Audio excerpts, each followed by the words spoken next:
Hello, everyone. My name's Larry Woody, and many of my friends simply just call me Woody. And I'm Hakeem Smith. Welcome to Focus on Fathers podcast, Dads Supporting Dads. This podcast comes out of our Focus on Fathers program here in Philadelphia. We offer free parenting classes, job-seeking support, and help with accessing resources men need to get back on their feet and be the best dads that they can be. We're going to talk about real stuff, raising kids, co-parenting, child development, and all the barriers that feel big and sometimes impossible. We want you to know you're not alone, so let's get into it.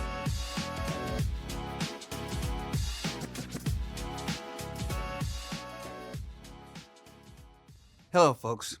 Today we're going to talk about child development. And that's a topic that's close to my heart and one that can often feel mysterious or overwhelming for fathers. But we want men to understand that they are ready to handle this and that they have a big role to play in shaping your child's growth. And today we're joined by Clarence Iszard, lead facilitator at DadLab. Welcome, Clarence. Welcome. Thank you for having me. Sure. Okay. Let's start with this. You just telling us about our listeners, especially about what you do at DadLab and your role in the program. Oh, I would love to. DadLab is a program that is housed out of Einstein Hospital, which is part of the Jefferson Healthcare Network. We meet virtually every Thursday at 6 o'clock. DadLab is an opportunity for dads, fathers, male caregivers to come together to learn about parenting, get parenting education, get resources, support, and advocacy. It's very similar to Focus on Fathers, and what we do. I mean, there's a slight difference, but very similar. Okay. So we want to talk about child development. Yes. And this is important to me. Yes. Because I used to work at Early Head Start over at Children's Hospital. Okay. And I was a home visitor, and we were all about child development.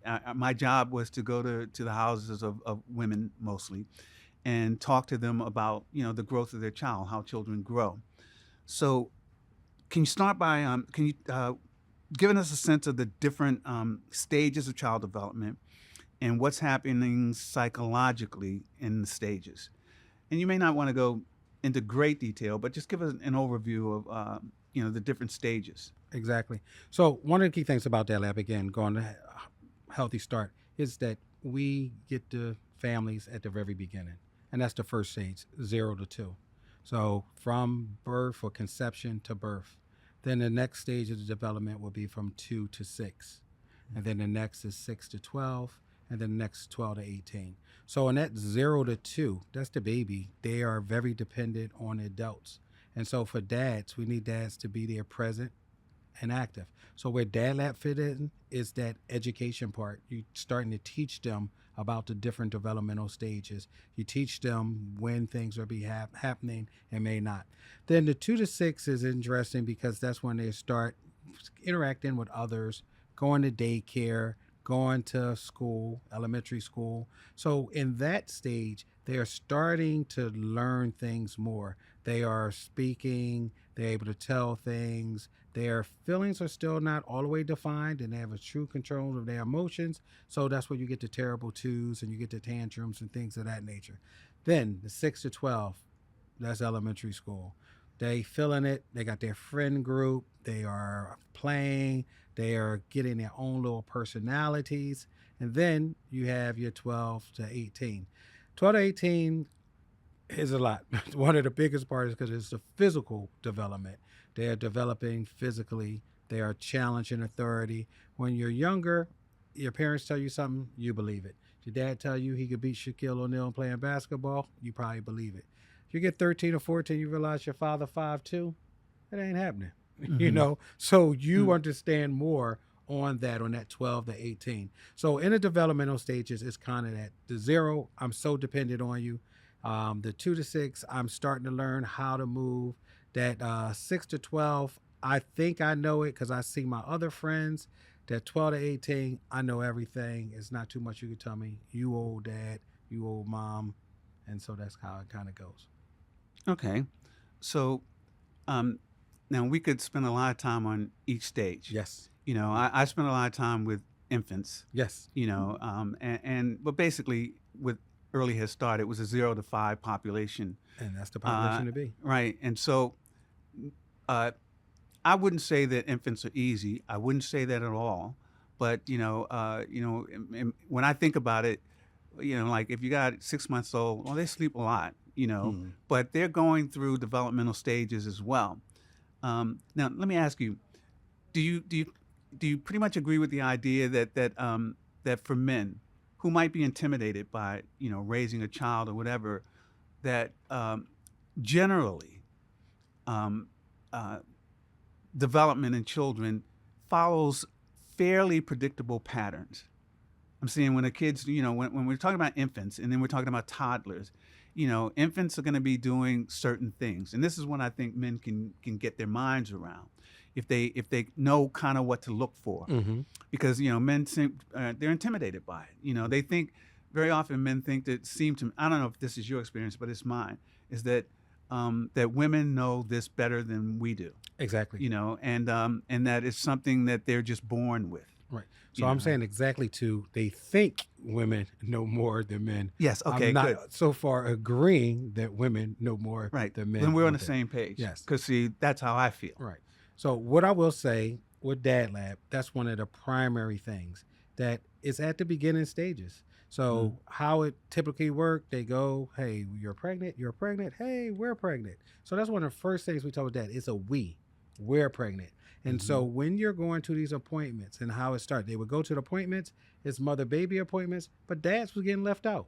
Mm-hmm. How's it a family thing? How's it a we thing if dads were getting left out in this conversation? So to the development point, if dads are present from the very beginning, and if dads are included, not excluded, not looked over, not talked around, and if dads know what questions to ask those questions, to listen what's saying. And in a developmental stage, I don't think your early childhood is easy. I think it's amazing.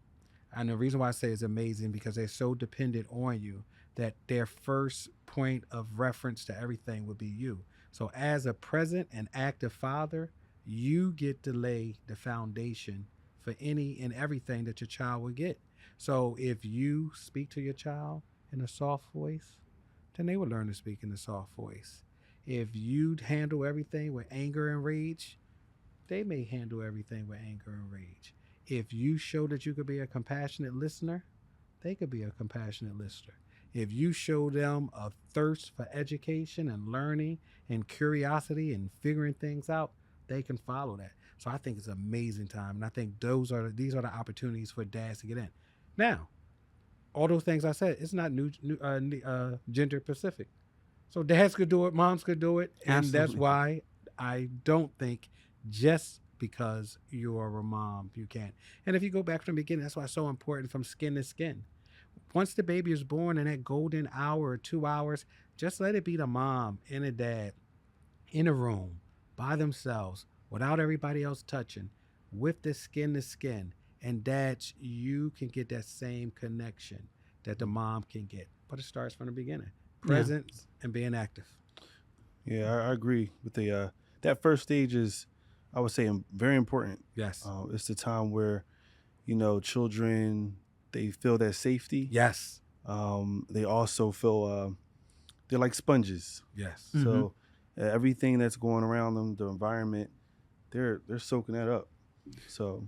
Right. Well, the thing is, child development is happening from the very beginning. Exactly. I'm saying, you talk about you say 0 to 2. Yes. Like at 3 months, a child does this. Generally, they do certain things. Right. Because at the beginning, their bodies they're kind of herky jerky. They're moving all over the place. They don't have control of anything. But then it slowly sort of calms down and slows, and they can Correct. they can control their bodies. Like an infants can't see very far. Exactly. A lot of guys don't know that, but they can. It's only a few feet, but there's a reason for that. It's that basically it facilitates breastfeeding. They're right there in the mom's chest, right there in her face. Right. But they can't see very far. I think it's I don't know how far it is, but it's only a couple of feet, if that far. Exactly.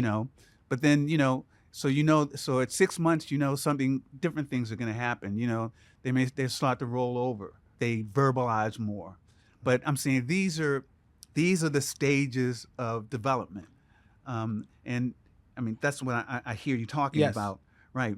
A 9-month-old is basically starting to move about a lot more. They're pulling up. They might cruise a little bit. All of these are little pieces, and then you mentioned the toddlers, because a lot of people they have questions about toddlers, because that's when actually our supervisor, she has a child who's just starting to walk, Mhm. and he's 11 months old or so. Independence. Yeah, right. Now the thing is, it's important for guys to get that they all kids don't develop exactly the same, Exactly. and that's something that we have to explain to kids. Can you talk about that a little bit? I think it's a couple things. So all kids, all people don't develop the same. I think if you look at time and gender, and also with today's standard. So if you go years ago, you watched Sesame Street, you watched Captain Noah, you watch things like that, and you got some of your basic things. Versus now with social media, and unfortunately, some people feel comfortable putting screens in front of little babies' faces from the very beginning. It changes so much. The screens stimulate their brains to a whole different level. So, saying that they don't develop the same, also with the point you're saying, that's why it's so important that dads are there, because the visual part they don't, but the voice they can recognize, the smell they can recognize, and you don't have to start to talk to them once they're born. Once you know that your partner is pregnant, you can start that conversation then. You come speaking to them. If it's a song, you play a song, and then they will get it.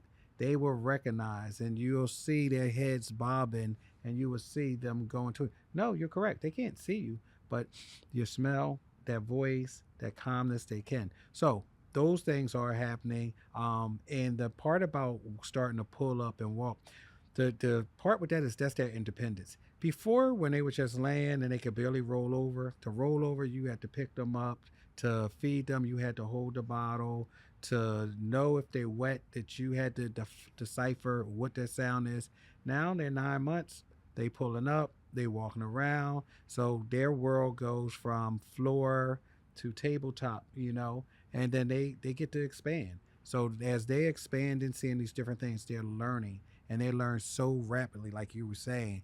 They're sponges, everything. So now I see all these things from a different level, and then we need to be there to be able to help them, explain it out, to share with them. This is a ball. This is hot. This is, to share those things. And that's where dads play an important part, to be there during this process. Yeah. They're learning at an incredible rate. Incredible. If we could learn that fast, we would be geniuses. Or our You heads know, will explode. Right, exactly, right. Because it's a lot.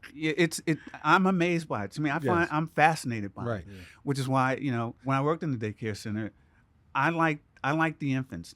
Up until like 14 months. After that, it's Yeah. because that's when they've gotten their independence, Yes. and we're in a whole different place. That's when they learn how to say no. Yeah, right. Yeah, it's kind of rough, but they're headed towards their twos. Mhm. And I don't know if people still use the expression "terrible twos." Terrible twos Oh, yeah. is a thing. Yeah, right. So yeah. in that, they're going to say no. They'll have tension tantrums. They don't want to share. And then part of it is that separation anxiety.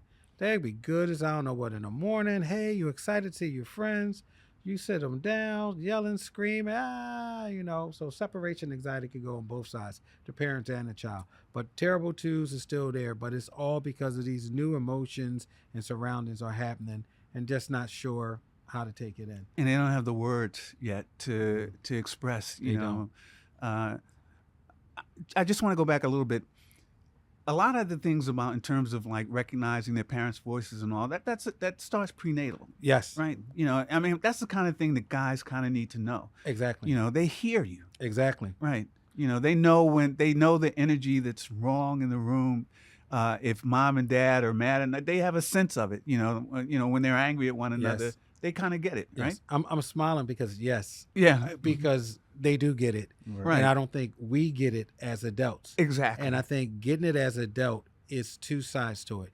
If once we, mom and dad, know that we having a baby, are we going to co-parent where the safety, health, and positive welfare of the child is going to be the primary thing, or are we going to be parallel parents where we're going at it and it's only good if we're good? Because the child feeds all that energy. So exactly like you're saying, if we're going into it and like, hey, mommy loves you, daddy loves you, and again, like you said, when the baby's in the womb, start that playlist, that baby playlist. If you developing these songs, these love songs, because we're hoping if mommy and daddy, it was some good times. So what was that song during that good times? What are some of those good things? And so sing lullabies. That's why lullabies came in. You sing them. They get that voice. They get that energy. And mom and dad, if you say, hey, the synergy part of this is the child. That we want our child to be the best child he or she could be. And we're going to focus on that. Not our relationship, because if we choose not to be together, cool. But what our relationship is, that make the best child, have the best child could be. And that energy, they do feed on that energy. Yeah. It's a real thing. I think another part just to add to that too as well is morals and values. I feel like that is important, especially when you're young, because at a certain age, if you didn't learn those morals and values, you know what type of adult that you may come out to be. Yes. And like I said, when you're young, you're taking all that in like a sponge. Those are really important things to have. I agree. I think one of the things that I feel strongly is lacking is having more preconception conversations. And when I say that to people, like, what does that mean? But in the world that we live in now, and I'm no shade, no tea, people meet over social media. They meet online, and I'm not against that. But do you know my real name or my screen name? Do you know anything about my family? Do you know my political beliefs? Do you know my religious background? Do you know my ideology on parenting? Do you know if I have any health issues or concerns? Do you know if it's a history of mental unwellness in my family? Morals, values, those things don't get in. Yes. They don't get in. As you were Right. saying, I'm thinking values. And we were that's what talking it about is. another And it episode. doesn't happen. One Right. of the big things in DadLab, we do this program, and one of the first core sessions is family of origin. And it's amazing when you ask families, men, to talk about family of origins. If you ever want to stun and people, ask them, can you share your birth story? Not the Okay. birth story of your child. What's your birth story? Mm-hmm. And you have to sit back and think, what is my birth story? One of the things that I share is that I have 5 older sisters. I'm the youngest and the only boy. So my birth story that I always shared, that I was a love child, because my father and my mom had 5 stinky girls and they wanted a boy. So whether that's a true Right. statement or not, I always felt loved. I always felt that I was wanted. I was desired. And then that just comes off in my, controlled confidence because of that. Those are the type of things with the morals and values and this family of origins. What is behind your family of origin? People teach what they know often. So if your parents taught one way, parent meaning, you're going to do it that way. If you didn't have an intersector, whether a coach or somebody or an uncle or a grandfather, grandmother that maybe showed you a different way, you probably didn't. And that's kind of what it is. I use this quick little analogy. It was this family, couple got together. They was making family dinner, so they had a turkey. They cut the turkey in half. Why are you cutting the turkey in half? Well, this is how my grandmother did it. This is how my mother did it. Mother came over and say, hey, my wife said she cut the turkey in half and cook it that way. Why she do it? That's how my grandmother did it. Why are y'all doing it? Then they asked the grandma, why you cut the turkey? I had a small oven. I couldn't fit the whole turkey in there. It comes down to wow, that. right. It comes down to that. Right. It Rather don't mean it than- was right. It's that's what they did. Right. Now Right. you got bigger ovens. You don't have to cut it in there. You can put it in the air fryer now. You don't have to do it. But Right. sometimes we do things just because it was. But now, dads, it's programs like Focus on Father. It's programs like DadLab. All other. It's men out there that can help support you, that you could learn different skills so you don't have to do things if it wasn't healthy to you, to your siblings, to your community or your environment. You don't have to relive those same things. Right. Do you encourage guys to like read? To get get a book about child development, to get a book about how children grow. Yep. So yes, and to talk. One of the things. I was going to go there too. Yeah. Okay. One of the big things with DadLab, we say the reason why it's called DadLab because it's not exact science. So then we say, but there's no books about that. That's not true. It is actually books about how to be a dad and things like that. However, we all have different learning styles. Yes. And so to some people, reading a book and going through it is cool. But at the same time, no one child is going to be the same. You can have Right. children in the same family and they can be different. You have twins and they can be Mhm. different. Yeah. So reading a book and thinking I'm going to hold the child to what it's saying in this book is not fair to you and it's definitely not fair to the child. Right. Right. However, going back to family of origins, if you're looking around and you kind of see some of the things that happen, what did happen? Is there someone you could talk to? And then you could do it. So I think it needs to be a balance. Live life experience. I think communication with your partner is a key. You need to communicate with the partner what it is. What is it that you see? How is it that you want this to happen? And then talk to other people. We would probably call it barbershop talk. Yes. Have that barbershop talk or places where a safe place, and it can happen in your spiritual places of worship, but have someone that you can talk to about it and clear mind talking about it. All of it don't have to be over a cold one, but hey, look, they're terrible too. The baby not sleeping, I'm not sleeping. So how did y'all make it through this? Well, look, I fall asleep kind of easy. My wife don't. We took shifts. I let her do this, and then I do that, and then that way we kind of do it. Or we notice if we get a routine that if when I come in, if I tag off and let her have her time, and then if I wash the baby, and then after washing up the baby, then we do this lullaby. You find out these routines and things like that. That's why it's important to communicate. But I only know that if I speak to you, good brother, you say, hey, this is what I did. It worked with my first. It didn't work with my second. By the time I got to my third, I had a combination and I mixed it up and Right. it worked 75% of the time. Yeah. Yeah. I mean, it's important that the parents talk to one another, Yes. share, and but they've kind of got to do their own work, Yeah. and how do you feel about how men approach babies and women as opposed to moms? So I think it goes back to the first one. I think if you look at it historically, the dad job was when the mom say, honey, I think the baby's coming. He take the mom to the hospital at the front desk. My wife's having the baby. Sir, go in another room. We'll take it from here. And then next day, 50 days later, whatever, the mom come out with a baby. Sir, you're a dad. He give out cigars and that's it. He might come and see the baby. He come a couple of days later, pick the baby up. 18 years later, he's sending the baby to college. And then that's the dad's role. Right. But that's not it now. We have nurturing fathers, nurturing dads. That's important. Right. Yes. And so for them to be for the whole process, to be part of it, Yes. to be in the room, to ask these questions, to know about the little acronym BRAIN. What are the benefits? What are the risks? What's your intuition telling you? Knowing is some alternatives and saying no, not now if stuff's not right, because the mom needs you to be knowledgeable of these things. So it's important for that dads to be all in so that they don't see the separation. Children need fathers, dads, male caretakers in their lives. Right. When male caretakers are in their lives, the last census proved that children are better. 1 out of 4 children do not have that. And when they don't have that, all of the poor outcomes happen. If a child doesn't have a father, male caretaker, a dad in their life, they are 7 times more likely to become a teen parent themselves. Yeah. That's according to the last census. Right. 7 times more likely. Yeah. This is a good discussion.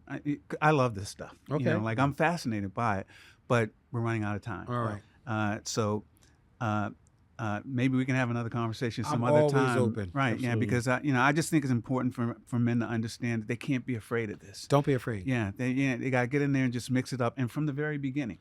You said that's that. the key part. The Right. very beginning. Very beginning. If I could kind of end on this, often you hear people say, "I was there from day one." Day one is when she tell you we having a baby. Mm-hmm. Be Yeah, there there you then. Right. I like that. Not Right. be there then. Right. Yeah. That's right. Good, man. For everybody out there, remember, child development isn't a mystery that requires special traits or abilities to understand. It's all about being willing to learn and dive in. Just dive in. And Focus on Fathers is here to help. We offer a place for men to share their struggles, grow as parents, and join a community of men who've been in your shoes. So check out Focus on Fathers, Focus on Fathers at phmc.org or call 267-765-2361 and join our community of dads supporting dads. So thanks for listening. Until next time. Thank you for having me. And it was Yes, a great thank you. discussion. Right.